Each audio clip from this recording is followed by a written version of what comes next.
Sekarang banyak orang ucapkan Allahu Akbar, Allahu Akbar, Allahu Akbar.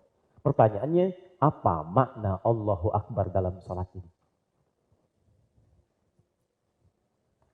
Buka Quran surah kedua ayat ke-45 sampai 46. Quran surah kedua ayat 45 sampai 46. Saya tulis ini, satu kabir, yang kedua akbar. Dah? Tahan ya, ini penjelasan barangkali bisa singkat, tapi maknanya insya Allah ketika Anda praktekkan dalam sholat, itu akan ada perubahan dalam penunaiannya. Perhatikan di sini, ada kabir, ada akbar, itu beda. Kabir itu artinya sesuatu yang besar. Agung, hebat, atau sesuatu yang dirasakan penting.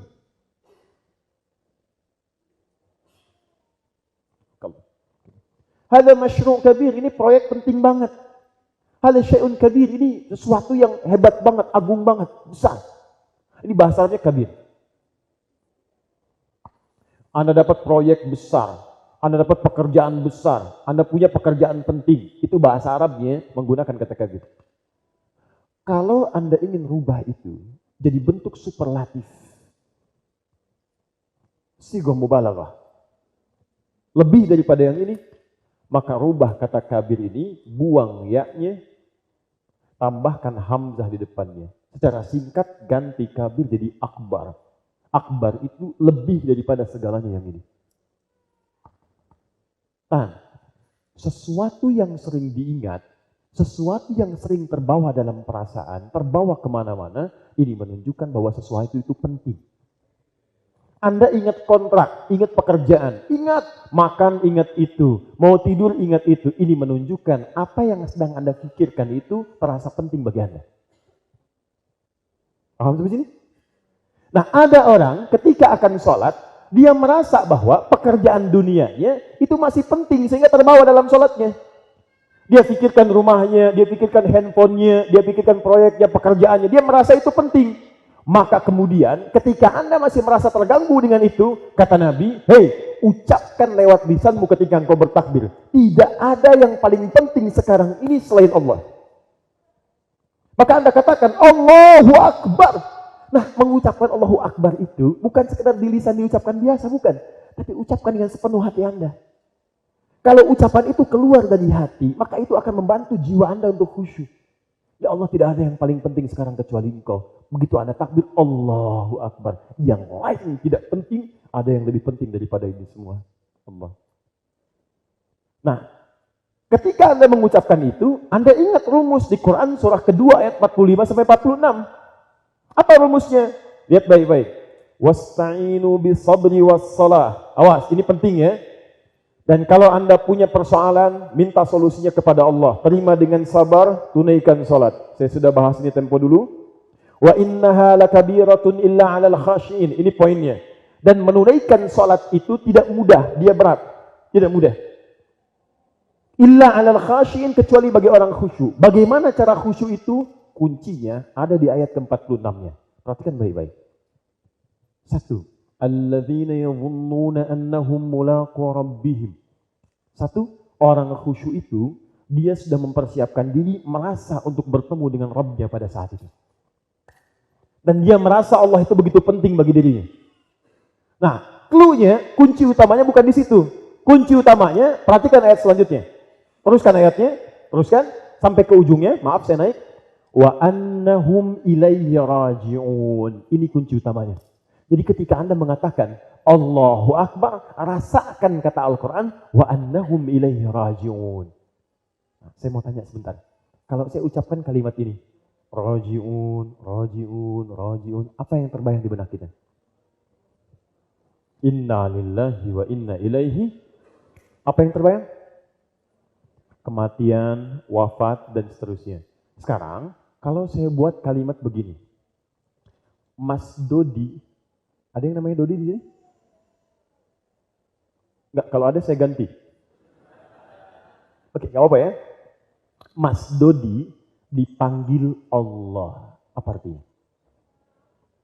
Oke. Dipanggil Allah. Bukankah kita dalam sehari 5 kali dipanggil Allah? Buat suara adzan.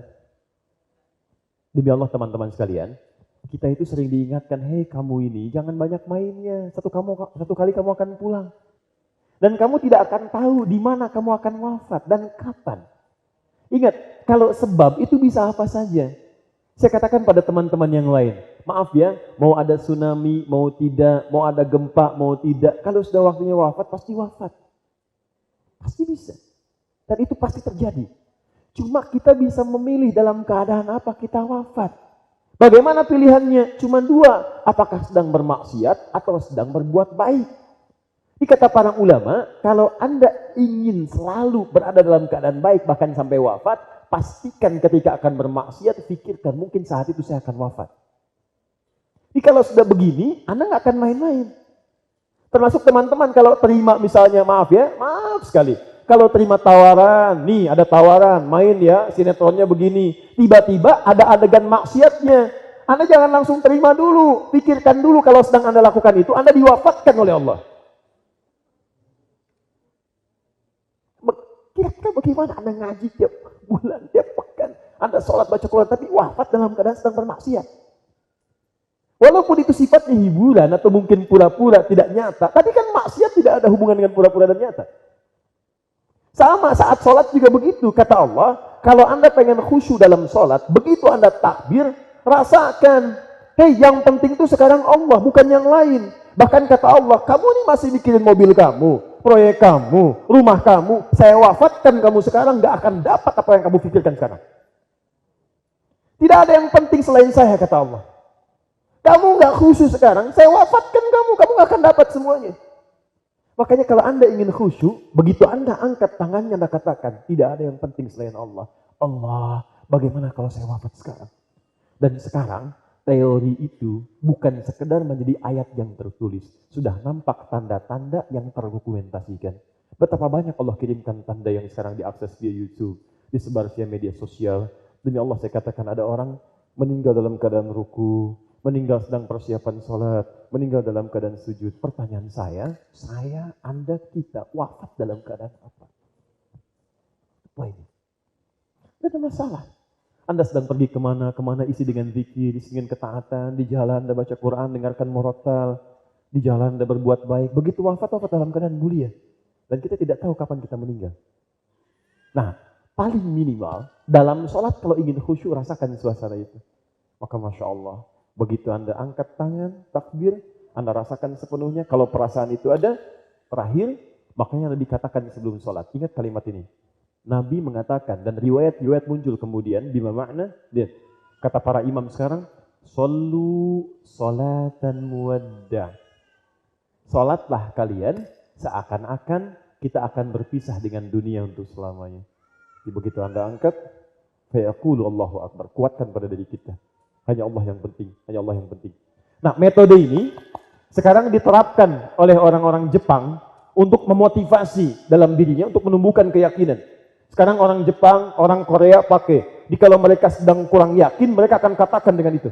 Kamu bisa, kamu mesti yakin, kamu bisa. Dan doktrin itu diberikan sejak dia TK sampai dengan dewasa. Dipakai di perusahaan-perusahaan. Sebelum masuk ke perusahaan, itu moto perusahaan harus dibacakan. Langsung di depannya semuanya. Supaya meresap dalam jiwanya dan bekerja dengan penuh kesempurnaan visinya. Itu asalnya dari kita, itu dipakai dalam sholat. Paham ya? Sampai jadi mainan di depan. Ada benteng Takeshi tuh, begitu ingin menaklukkan itu, kamu bisa, dipakai. Jelas ya? Nah, ini bagian yang pertama. Pertanyaan saya, dari sekian sholat yang telah kita tunaikan, berapa dari bagian itu yang kita rasakan, sholat itu menjadi penting untuk Allah saja, bukan untuk yang lain. Jadi kalau ada bagian dari sholat yang sedang menggoda kita, rasakan, mungkin di titik ini saya akan wafat. Itu insya Allah akan muncul lagi kehusyuan. Jelas? Oke.